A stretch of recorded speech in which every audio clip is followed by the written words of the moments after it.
Hi there, welcome to Appy Chips YouTube channel. I am Ambajan and today we will learn how to install this app on Mac using Homebrew, which is also popularly known as simply Brew. But before we get started, let me answer some frequently asked questions first. To start with, what does a package manager like Homebrew does? Well, a package manager lets you install, uninstall or repair apps on your Mac.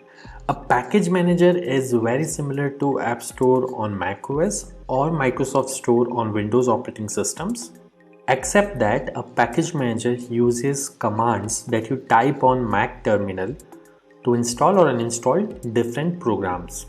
Some of the popular package managers for Mac include Homebrew, Nix, and Macports. And if you are coming from a Linux background, you will feel at home with Homebrew, especially if you have used package managers like apt, pacman, yum, etc. on Linux based operating systems. Next up, is it safe to install the Mac apps via Homebrew? Short answer, yes. In fact, Homebrew is the most popular and thus most widely used package manager on macOS. Moreover, Homebrew is a non-profit member of Software Freedom Conservancy Foundation, also known as SFC Foundation. Many other open source projects like Git, BusyBox, Samba, Wine are all part of this Software Freedom Conservancy organization. Also, you might be surprised to know that Homebrew is the most forked project on GitHub and it has the largest number of contributors on its GitHub repository. Many devs at organizations like Google, Apple, Dropbox, Stripe, etc. use Homebrew to set up different development environments on their MacBooks and iMacs. Next question. Can you use Homebrew to install programs on Apple Silicon or more popularly known as M1 MacBooks? Again, yes. Starting version 3.0 of Brew, Apple Silicon is now supported on Homebrew. In fact, Homebrew also supports programs that are at the moment only supported via Rosetta 2 on Apple Silicon. Now that I have answered your questions on safety and compatibility of Homebrew, let's get to the installation process.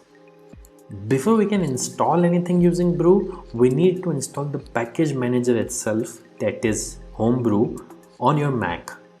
So let's see now how can we install Brew on Mac. Let me open my Mac here. First, you need to press Command and space on your keyboard. This will open Spotlight Search on your Mac. And then you have to type terminal.app. You will see this terminal app. Simply double click on it to open terminal. Let me maximize this terminal window. Now we need to copy paste the command to install Homebrew from the Brew website. So open your web browser and simply go to the website brew.sh. Once you are on the website, you will see this section called Install Homebrew, which has a command that you can simply copy by clicking on this button over here. Once it is copied, you have to go back to terminal, right click, paste. Now that the command is copy paste over onto this terminal, press enter. This will start Brew installation. Now it is prompting me to enter my user's password on Mac. I am going to type the password now, but it won't be visible on your terminal. Once you have entered the password, simply press enter, and if the password is correct, the script will continue. Now it is saying press return to continue the installation. I'll press enter here, and this will start the installation of Homebrew on my Mac. Let's wait for this to finish. As this message here says, installation successful. So that's it. Brew is successfully installed on your Mac now.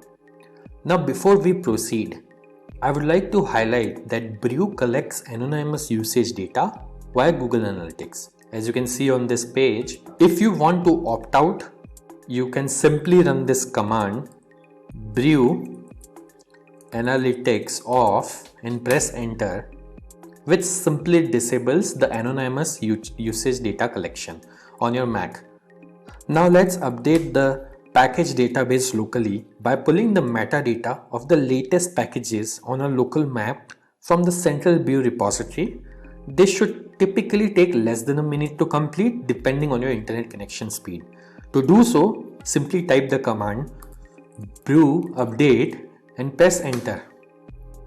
As you can see, my local brew database is already up to date because I just installed brew on my system. Now to install the app, let's run the brew install command. Mind you, if during installation, if you're prompted to enter a password, enter your Mac user's password to continue.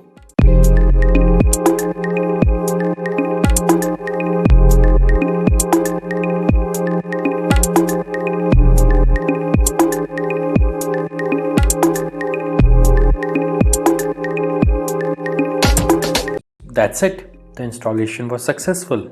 If this video was useful, don't forget to hit the like button. And if you faced any problems during the installation in this video, please leave a comment below and somebody from AppyChip team will reply back to you. If in future any app installed using brew stops working, then you can simply reinstall it using the command brew space reinstall space the name of the program. For example, I'll try to reinstall this program called Hello, which is already installed on my system. As you can see, it is downloading the program and it says reinstalling Hello, and now Hello is successfully installed. And if you want to uninstall any app installed using brew, simply run brew space uninstall space the name of the program. In this case, I will try to uninstall the program Hello, which is already installed on my system. As you can see, within a few seconds, it says the program is successfully uninstalled. Also, over time, brew might end up consuming disk space on your Mac as it keeps installers of the programs that you had installed on your hard disk in a cache directory. So you can use the brew space cleanup command once every 6 to 12 months to free up some space on your Mac.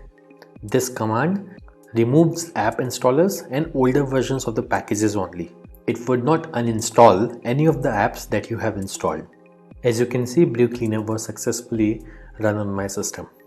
So do subscribe to our channel as we have tutorials for installation of over 9,000 programs on Mac, which will come handy. If you need to install other apps on Mac in future, chances are that we have got it covered already.